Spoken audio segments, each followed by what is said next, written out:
Praise lord. దేవుని ఘనమైన నామమునకు మహిమ కలుగునుగాక. ప్రభు పేరట మీ అందరికీ హృదయపూర్వక వందనాలు.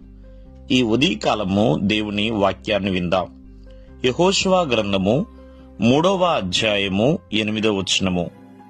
మీరు యోర్దాను నీళ్లు దరికి వచ్చి యోర్దానులో నిలువుడని నిబంధన మందస్సమును మోయు యాజకులకు ఆజ్ఞాపించుము. దేవాది దేవుడు యెహోషువతో చెప్పినట్లుగా అలాగే మోషేకు ఎలా తోడుగా ఉన్నాడో యెహోషువతో కూడా దేవుడు అలాగే తోడుగా ఉన్నాడు. మరి మోషే తర్వాత ఇశ్రాయేలు ప్రజలను నడిపించడానికి దేవుడు యెహోషువను బలపరిచి ఉన్నాడండి. మరి వీరి యొక్క ప్రయాణంలో యోర్దాను నది అనేది వీరికి అడ్డుగా ఉన్నది. ప్రియమైన వర్లరా, యోర్దాను నదిని వారు దాటాలి. కాబట్టి అప్పుడు పరిస్థితి ఏంటి? మందసాన్ని మోసే యాజకులున్నారు, అలాగే ఇశ్రాయేలు జనాంగం ఉన్నారు. ప్రియమైన వర్లరా, ఇక్కడ భక్తుడైన యెహోషువ కూడా ఉన్నాడు. మరి యాజకులు ఆ మందసాన్ని తీసుకుని నీటిలో ఉండాలి, ఆ యోర్దాను నదిలో ఉండాలి. అలాగే ఇశ్రాయేలు ప్రజలు కూడా మరి ఆ నీటి ఒడ్డున నిలబడాలి. మరి ఎక్కడ ఏం చేయాలి?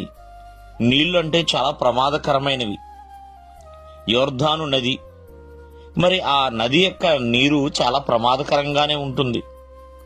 కానీ ఆ నిబంధన మందసాన్ని మోసుకుని యాజకులు వచ్చి ఆ నీటిలో దిగినప్పుడు ప్రియమైన వర్లరా, ఆ నీటి అంతటిని కూడా దేవుడు దూరముగా ఏకరాశిగా నిలిపేశాడండి. ఆ దేవాది దేవుడు ఆ నీళ్లు తగ్గేలా చేశాడు. ఒక అద్భుతమే ప్రియమైన వర్లరా. నమ్మశక్యం కాని అద్భుతాన్ని దేవుడు ఆనాడు ఇశ్రాయేలు జనాంగం పట్ల దేవుడు చేసి ఉన్నాడు. 40 సంవత్సరాలు ఎడారిలో నడిపించటమే కాదు ప్రియమైన వర్లరా, వీరి జీవితంలో ఇటువంటి అద్భుతాలు ఎన్నో చేసి ఉన్నాడు. కావున మరి ఇక్కడ మనం యాజకుల గురించి ఆలోచన చేసినా, ఇశ్రాయేలు జనాంగం గురించి ఆలోచన చేసినా, వీరి యొక్క అడుగులు విశ్వాసంతో వేయవలసిన పరి వచ్చి ఉన్నది. మరి ఆ దేవాది దేవుడి మీద విశ్వాసం ఉంచితేనే వారి యోర్దాను నదిని దాటగలుగుతారు, లేకపోతే లేదు. కావున ఆత్మీయ జీవితంలో ఎదగాలి అన్నా, ఫలించాలన్నా, దేవుని ద్వారా ఎన్నో ఘనమైన కార్యాలు చూడాలి అన్నా విశ్వాసంతో దేవునిలో మనం నడవాలండి. విశ్వాసముతో నడిచేవారిగా ఉంటేనే ఎన్నో కార్యములు చూడగలుగుతాము, ఎన్నో అవరోధములను అధిగమించగలుగుతాం.